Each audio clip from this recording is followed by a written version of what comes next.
Hi everyone, welcome to my channel. আজকে আরও একটা নতুন ব্লগ নিয়ে চলে এলাম তোমাদের সঙ্গে গল্প করতে।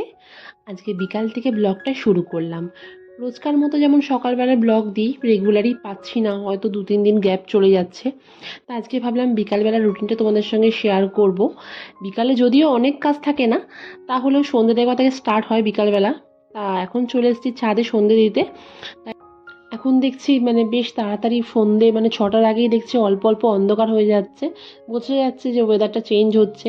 তার মধ্যে তো রেগুলারই বৃষ্টি, রোদের তেমন দেখা মিলছে না। তো 6টা বাজতে যায়, সন্ধেটা দিয়ে নিই, তারপর তোমাদের সঙ্গে কথা বলছি।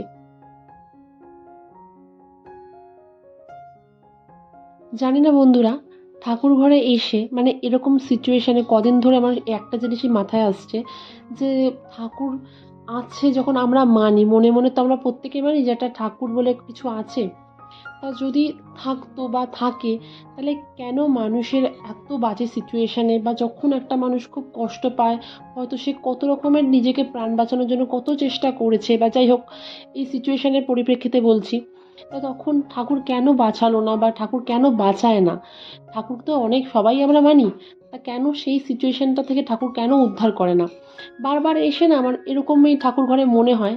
আর এখন খুবই কষ্ট লাগে, বারবার একটা জিনিস মাথায় চলে আসে, যে কখন কি একটা মানুষ এত কত কষ্ট করেছে, কত কষ্ট পেয়েছে, কবে একটা আমরা সঠিক এটার জন্য শাস্তি বা জাস্টিস পাবো। তো চলে এলাম ঠাকুর ঘরে সন্ধেটা দিয়ে নিই। জানি না, মাঝে মাঝে একটু ইমোশনাল হয়ে পড়ি, মেয়ে বলে হয়তো আরও বেশি ফিলিংসটা মনে হয় বেশি রয়েছে, মনে হয় খুব কষ্ট লাগে। তো চলো অন্য টপিকে আসা যাক। তা সন্ধেটা দিয়ে আবার নিচে যাব, মেয়ে আবার টিফিন খাবে বলেছে। আজকে যেহেতু বলেছে রেগুলার কমপ্লেন আমি খাবো না, আজকে সে খাবে একটু ম্যাগি দিয়ে ডিম দিয়ে, হালকা করে অল্প করে তেল দিয়ে করে দেবো। তাও কিন্তু বন্ধুরা, আমি একটা জিনিস বিশ্বাস করি, সেটা হচ্ছে কর্মফল। তুমি যেমন কর্ম করবে তার ফল তুমি কিন্তু এই জন্মেই ভোগ করবে। সে তুমি পাপ করলে সেই তার শাস্তি কিন্তু এই জন্মেই পাবে। সে ভগবান না দিক, যেভাবে হোক কিন্তু সেই শাস্তি তুমি পাবে।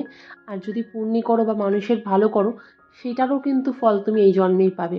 এটা আমার বিশ্বাস। হয়তো প্রত্যেকটা মানুষই এই বিশ্বাস করে হয়তো বেঁচে আছে। তো চলো, সন্ধে রন্ধে দেওয়া হয়ে গেছে, এবার যাই নিচে, মেয়ের টিফিন করতে হবে বললাম।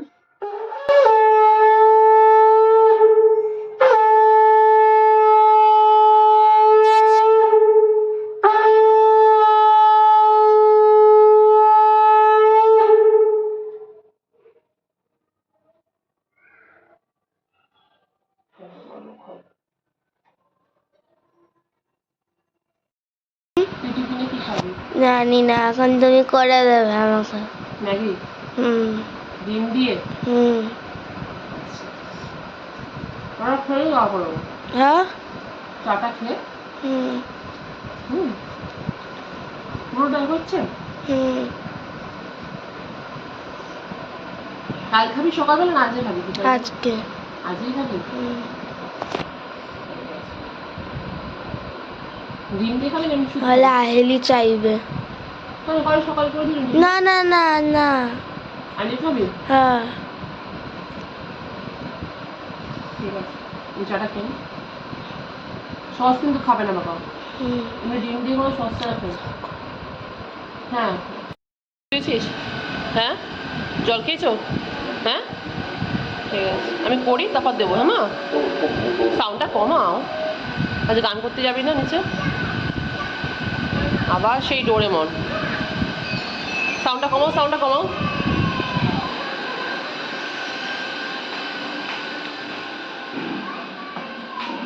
চা খেয়ে চলে এলাম রান্নাঘরে। আমার ম্যাডামের জন্য আবার বানাতে হবে ম্যাগি, চাউমিনের মতোই করে দেবো, পেঁয়াজ ছাড়া, শুধুমাত্র ডিম আর একটু মশলা, ম্যাগি মশলা দিয়ে করে দেবো, অল্প তেল দিয়ে। রেগুলার যেহেতু একই সেই কমপ্ল্যান খায়, তাই জন্য বললো যখন, আমি ঠিক আছে। সকালবেলা হয়তো অন্যান্য টিফিন দিই, এখন যেহেতু খুব একটা খাচ্ছে না, ওই জন্য ভাবছি না যে করেই দিই। আমি খুব একটা মশলা ইউজ করি না, সে ম্যাগি মশলা হোক চাউমিন মশলা হোক, মানে একেবারে দিই না বলতে গেলে, নামমাত্র। আর মেয়েকে তো দিতেই চাই না, কারণ যেহেতু বাচ্চাদের জন্য একেবারেই ভালো না। হয়তো কখনো কখনো করলাম সামান্য টেস্টের জন্য একটুখানি দিলাম। তা আজকে যেহেতু বললাম পেঁয়াজ আলু কিছুই দিচ্ছি না, অ্যাড করছি না, যেহেতু বিকালবেলার টিফিন, ওই জন্য সামান্য একটু মশলা আমি অ্যাড করব। আর ডিম দিলে তো এমনিতেই ভালো লাগে। এদিকে দেখলাম ম্যাগিটা একটুখানি ভালো করে করেছি, বয়েল করে নিচ্ছি, যেহেতু আমিও খাবো ওই জন্য দুখানা ম্যাগি নিয়েছি। আগে চাউমিন বা ম্যাগি করতে গেলে একটা জিনিস আমাকে খুব প্রবলেম, মানে আমাকে ভুগতে হতো, সেটা হচ্ছে বিশেষ করে চাউমিন। চাউমিন বা ম্যাগি যখনই বয়েল করতাম, হয়তো জলটা ঝরানোর জন্য ছাঁকনিতে যেই ঢালতাম, কিছুক্ষণ বাদে যখন তুলতে যেতাম না, দেখতাম একটু লেগে লেগে গেছে বা একটুখানি আঠা আঠা মতো হয়ে যেত, মানে ঠিক মতো না, মানে ঝুরঝুরে হতো না। এখন আমি কী করি, কি মানে একটা টিপস বলতে পারো, আমি সঙ্গে সঙ্গে মানে ছাঁকনিতে ঢেলেই না ঠান্ডা জল দিয়ে ভালো করে ধুয়ে নিই, সে চাউমিন হোক আর মানে ম্যাগি হোক। তারপর জলটা ঝরিয়ে তারপর যখন ফ্রাই করি না, একেবারে ঝরঝরে থাকে।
এখানে যেহেতু পেঁয়াজ তো দিইনি, ওই জন্য ডিমটা যখনই দিয়েছি ভাজার জন্য একটু বেশি করে তেল নিয়েছি। ওই তেলে তারপর ডিমটা ভাজা হয়ে গেছে, তারপর দিয়ে দিয়েছি ম্যাগিটা, মানে একদম অল্প তেলেই আমার হয়ে গেছে।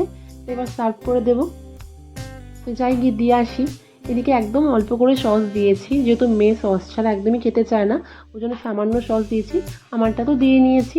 তো যাই আগে দিয়ে দিই, অনেকক্ষণ ধরে ওয়েট করে আছে, টিভি দেখতে দেখতে ভাবছে কতক্ষণে মা আমাকে দেবে।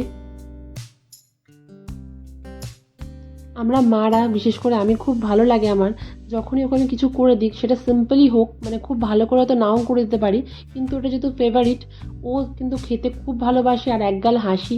আমার এটা দেখতেও ভালো লাগে যে আমি নর্মালি করে দিলাম, কিন্তু ও যে আনন্দ করে খাচ্ছে, দেখতেই পাচ্ছ যে মানে ওয়েট করলো না, সঙ্গে সঙ্গে মানে চামচ নিয়ে খেতে আরম্ভ করলো। আর আমি জিজ্ঞাসা করছি কেমন হয়েছে, মাথা নাড়ছে খুব ভালো হয়েছে।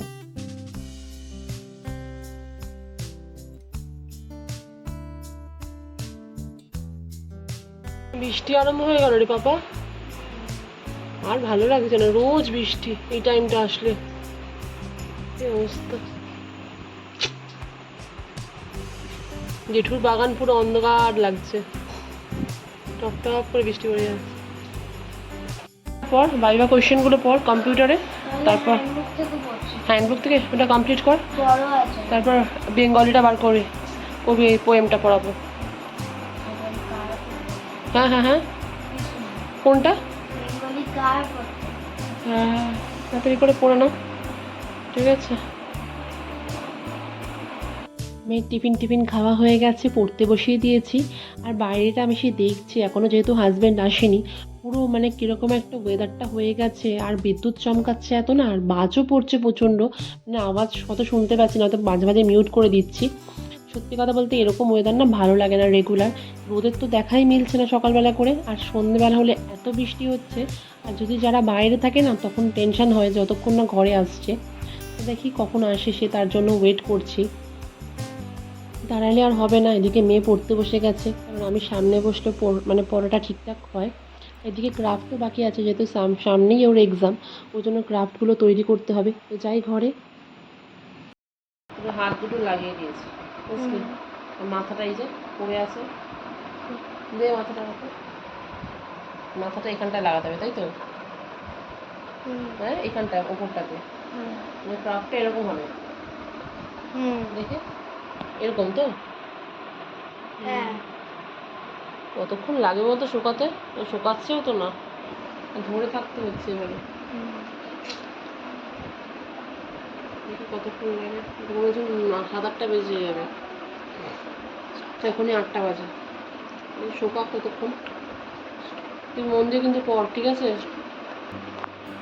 মেয়ের ক্রাফটটা রেডি করে চলে এলাম রান্নাঘরে একটু ঢ্যাঁড়স ভাজবো রাতে যেহেতু আজ রুটির পাট নেই সবাই ভাত খাবো ওই জন্য অল্প করে ঢ্যাঁড়স ভাজলেই হয়ে যাবে আর দুপুরে তো সব রান্না করাই আছে ঢ্যাঁড়স ফ্যাঁড়স কেটে রেখে দিয়েছি এবার ভাজলেই হয়ে যাবে ঢ্যাঁড়সটা ভাজতে ভাজতে একটা কথা মনে পড়লো বিয়ের প্রথম প্রথম যখন আমি সব জানতামই না কিছু তখন ঢ্যাঁড়সটা মানে যেমন অন্যান্য সবজি কাটতে যেমন আগে কেটে তারপর ধুই সেরকমই ঢ্যাঁড়সটা আগে কেটে তারপর ধুতে গেছি ধোয়ার সময় দেখছি এত হড়হড় করছে আর যখনই ভাজতে গেছি তা আরও অবস্থা খারাপ মানে এখন যেমন কি আগে সবজি ঢ্যাঁড়স তো আগে মানে ভালো করে ধুয়ে তারপর কাটতে হয় আর তখনটা জানতামই না আর অবস্থা পুরো একদম খারাপ হয়ে গেছিলো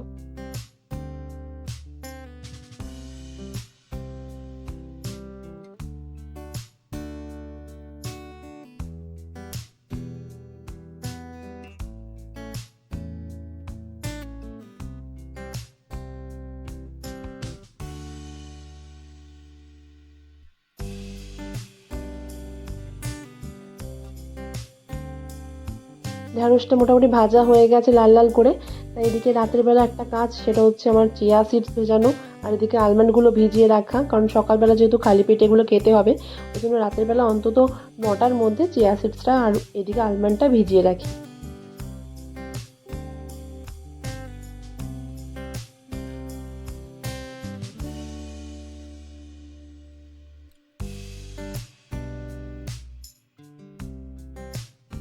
মোটামুটি রাতে পুরো কাজ কমপ্লিট হয়ে গেছে আর একটু পড়ানো বাকি আছে পড়াবো এদিকে ঢ্যাঁড়স ভাজা মেয়ে দুধ জাল দেওয়া কালকের জন্য সবই হয়ে গেছে আর এদিকে চিয়া সিডস আলমন্ড ভেজানো হয়ে গেছে ডিনারটা করলে কমপ্লিট রাতের পর্ব পুরো শেষ আবার কালকের জন্য তাই আর ভিডিওটা বাড়াচ্ছি না এখানেই এন্ড করছি যদি আমার ভিডিওগুলো ভালো লেগে থাকে তো প্লিজ চ্যানেলটাকে সাবস্ক্রাইব করে দিও আর নিচে থাকা বেল বাটনটা অল করে দিও সবাই খুব ভালো থেকো সুস্থ থেকো অবশ্যই নিজের খেয়াল রেখো তাহলে আজকের মতো টাটা।